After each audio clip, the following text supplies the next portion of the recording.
What up? It's your boy Dragon, and this is final suggestion video for the Magic Combat Beta that's currently going on right now. I put out a previous video with some of my ideas, and I've got community feedback, as well as refined some of my own ideas to make a better suggestion here. And this is going to be the last video I do on it, but I think I've got it completed how I would like, so hopefully this is a good suggestion. Alright, so in today's video I'm going to be trying to solve magic balance between the 2H, dual wield, and the upcoming T95 weapon set. In this video I'm going to cover three main parts: the ability changes, the dual wield weapon changes, and of course the Tier 95 weapon set special attack and or passive, depending on which effect it is. So let's get started. So the first thing we'll focus on are ability changes. So of course we have our two-handed weapon and our dual wield set. So there's two different types of set currently. Obviously we're going to add the T95 set, but we're going to focus on that last here. So this is just general changes. So the first one, obviously, Greater Concentrated Blast will be locked to the 2H, and Greater Sonic Wave will be locked to the dual wield set. However, both can use any other abilities such as Magma Tempest. And the other change is going to be no short cooldown between Greater Concentrated Blast and Greater Sonic Wave.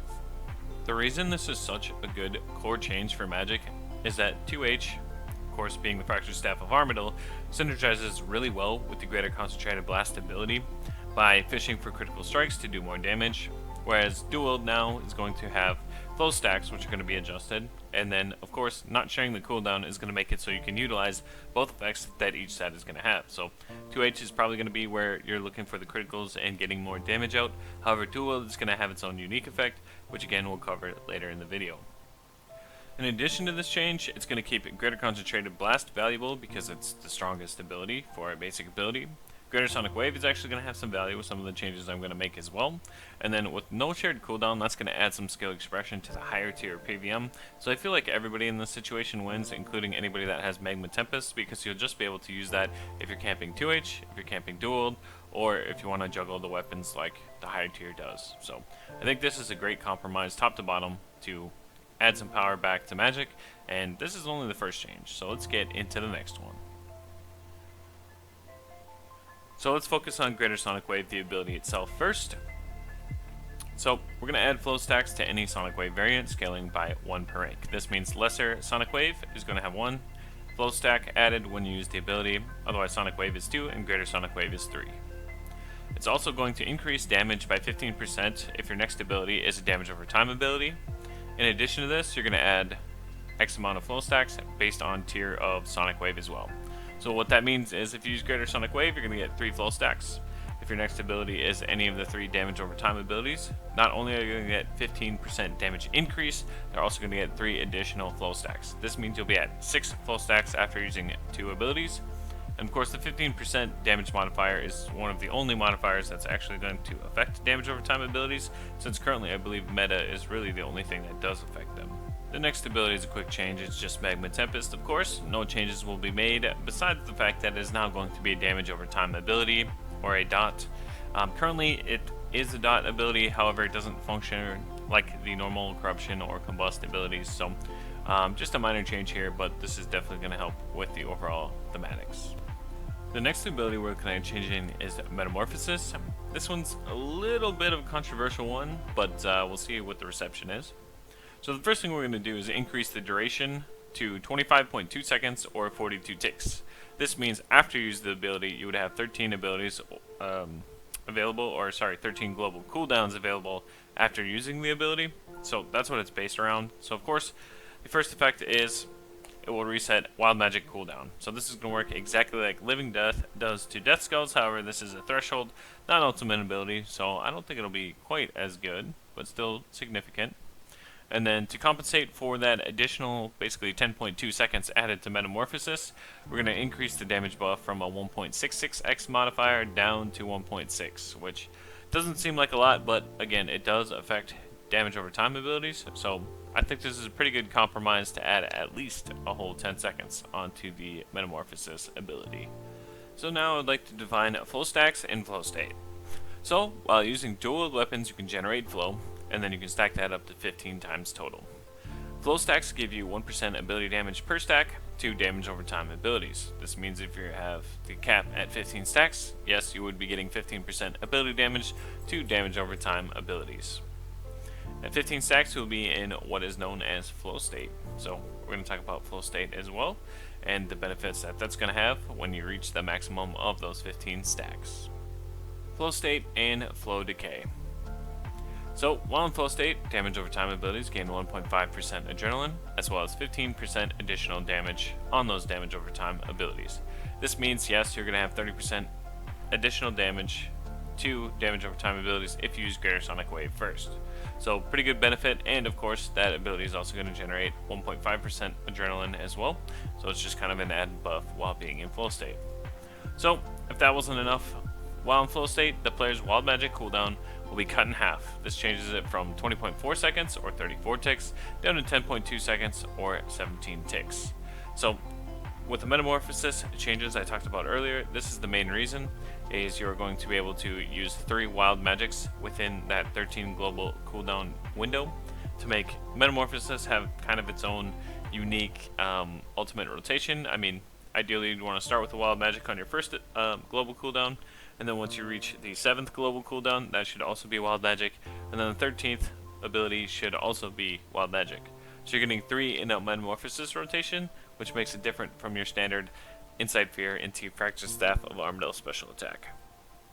Now with this, there is going to be the caveat of flow decay. So flow decay is a reverse charging system, so I think this feels better because it's not penalizing you right out of the gate, so you have some time to kind of alleviate that pain.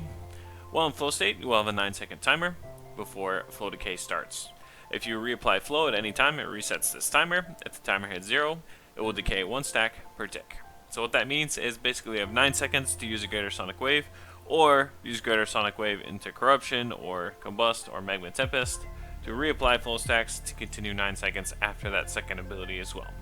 So I think this is a much better way to do things than the charging system and having a decay system, because it gives you some time to kind of manage those stacks. And even if it starts to decay, if you reapply, say, Greater Sonic Wave after the 9 seconds, that means you're still going to get bumped up to 15, putting you back into flow state. On top of that, I think it's better to add it to the dual wield weapon set rather than adding it to just the tier 95 weapon set, because that is going to give value back to the dual wield weapon set from top to bottom, rather than just making the new best in slot gear the only viable dual wield weapon set. So that's the main focus of these ability changes, and just adjusting dual wield weapons in general. So with the basic balance out of the way, we can talk about a T95 passive and spec, which would just be called Unsatiable. So I'm just going to go through the set effects and kind of talk about what they could be added and what they could be. So again, this is under the assumption that everything else in the video already has went through, so keep that in mind. So my personal favorite is the passive of Wild Magic hitting 3 times with 30% reduced damage per hit. This would make each hit 95 to 125%, but since you're hitting an extra time, it gives you a total of 330% total damage. Now currently due to 80, so this is a 50% buff, but of course if Metamorphosis, with flow state is available, you're going to be hitting 3 times in a Metamorphosis rotation, so you're going to get 3 of those wild magics off, which is 3 additional hits. So overall you're adding, like, in that rotation, 330% damage times 1.6. If you're better at me than math, then you can figure it out. It's probably like 500% additional ability damage, which adds up really quickly. So I think this is a good change, especially with all the other stuff, so it's my personal favorite. Another one I thought of, though, is pretty cool. It's just each damage over time ability applies the first hit twice to extend each hit by 1. So example 1, Magma Tempest, it hits 9 times, so it's going to hit an extra hit with 1.2 second difference. So basically exactly what it does now, plus 1 hit. But for example 2, Corruption Blast, that first hit is 60 to 80% ability damage, or 70 on average. So it's just going to hit that, and then it's going to be Corruption as normal. So basically it would do 280% damage instead of 210. But it's basically just like the way bleeds overwrite themselves already. So you use Corruption, and it's like your character reapplies Corruption immediately to like overwrite your own bleed. So could be possibly coded into the game, I don't know for sure. The third effect is going to be a little weird, and I'm not too enthused about it, but I'll explain the idea behind it. So the passive is Wild Magic resets the cooldown of all damage over time abilities currently active on the target. So what this does is make a very, very linear path progression of the exact abilities that you'd use. So let me explain. use Metamorphosis, and then your first ability is Wild Magic. Now you're going to use Greater Sonic Wave into Magma Tempest, and then you're going to Combust Walk, Corruption, Greater Concentrated Blast into Wild Magic.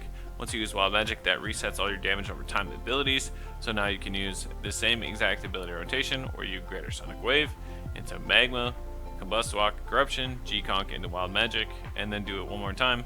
It's just a rinse and repeat kind of idea behind it, and it's basically infinite because since it resets all your cooldowns, and Greater Sonic Wave and G-Conk have low cooldowns, and of course Wild Magic now has a low cooldown because of Flow State, it just basically means you can rinse those 6 abilities back to back to back to back to back at any time. So it's very linear and you know, unique idea, but to be honest, I don't really like it. It's just something that I did think of. Now, of course, the last one is a spec that is going to model the 2H spec. So it's basically exactly like Instability, but for bleeds. So the Insatiable spec would consume all bleeds for the next 30 seconds, causing them to apply all damage immediately. This would have a 60-second cooldown. So pretty straightforward, and applying immediately doesn't really do anything except for keeping the bleeds from getting overwritten. So to me, this one's just kind of like meh. But it's a lot more damage up front, so it's kind of bursty. So again, this is why it's 4th on the list. It's not really the best idea. This covers all my suggestions for the Tier 95 spec passive. So today I tried to solve the magic balance, and for 2H, Dual Wield, and T95. And to be honest, I feel like I did that. I made a pretty good change for everybody, and you know, I kept each thing in mind when doing the other. And so I think this is the best way to synergize all of it together, where you can use it, but I think 2H and Dual Wield are, without having new Tier 95 weapons, are good enough and stand alone by themselves. So that was the core idea behind it. Hopefully you guys agree. Otherwise, for the T95, if you leave a number 1 through 4 in the comments of which passive or special attack you like, I'd appreciate it. Otherwise, this is built off a lot of community feedback over the last week. Ever since the beta came out, I've been talking to a bunch of people, offering my suggestion, and quite a few people watch my video, which I appreciate. And yeah, these are the ideas I came up with, so hopefully you like them. If you do, I'd like to see Mod Sponge and or Ryan or somebody just review the video so I can hear what their thoughts are and what their thoughts are going forward on other content. So hopefully you guys like this, and if so, like the video, and yeah, I'll see you in the future.